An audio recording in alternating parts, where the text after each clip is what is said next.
تو محمود غزنوی گزر رہے تھے تو ایک بوڑھے کو دیکھا، اس کے ہاتھ کامتے ہیں تو پھر بھی وہ زمین کھود رہا ہے اور ایک درخت لگا رہا ہے۔ تو محمود غزنوی اس بوڑھے کو دیکھ کے نا تو بڑے حیران ہوئے، اس کے قریب گئے۔ تو دو قسم کی سوچیں ہوتی ہیں نا، ایک یہ سوچ ہوتی ہے کہ بڑا لالچی ہے، اس عمر میں بھی یہ کیا کر رہا ہے، یہ بھی سوچ ہوتی ہے، اور ایک سوچ یہ ہوتی ہے کہ یار کتنا بھلا آدمی ہے، دیکھو اب بھی محنت کر کے گزر رہا ہے۔ سوچ ہی ہے نا، منفی کر لیں یا مثبت کر لیں۔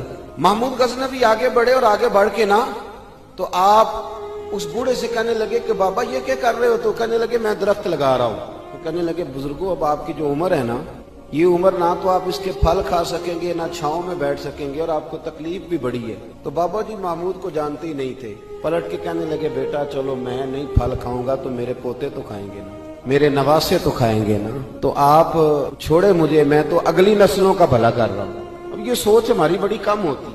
تو محمود غزنوی بادشاہ تھے، بڑے راضی ہوئے، کہنے لگے یار بابا تیری تو سوچ بڑی شاندار ہے، قوم کا نفع کرنے والی سوچ ہے۔ اس نے کہا ایک تھیلی اشرفیوں کی بابا جی کو دے دو۔ بابا جی نے نا وہ تھیلی اشرفیوں کی جب قبول کی، پکڑی تو بابا جی بڑے مسکرائے۔ محمود کہنے لگا کیا ہوا؟ تو فرمانے لگے بیٹے تم نے تو کہا تھا کہ میں اس کا پھل نہیں کھاؤں گا، میں نے تو ابھی لگایا نہیں ہے، اللہ نے پھل مجھے پہلے ہی عطا فرما دیا ہے۔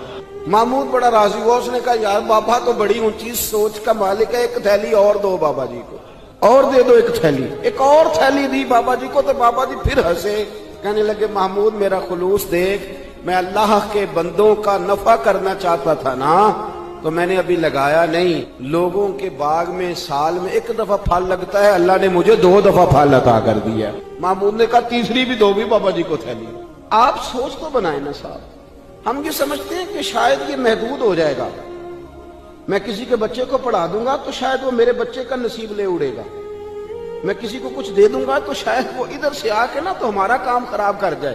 او بھائی ایسا نہیں ہوتا، اس کو سمجھ، میرا رب تو بڑا کریم ہے، تو بانٹتا جاتا ہے تو اللہ تجھے نوازتا جاتا ہے۔ حضرت عبداللہ ابن عمر رضی اللہ تعالیٰ عنہ نے ایک 100 دینار الگ کر کے رکھا ہوا تھا، پورا 100 دینار، بہت بڑے پیسے ہوتے تھے اس زمانے میں۔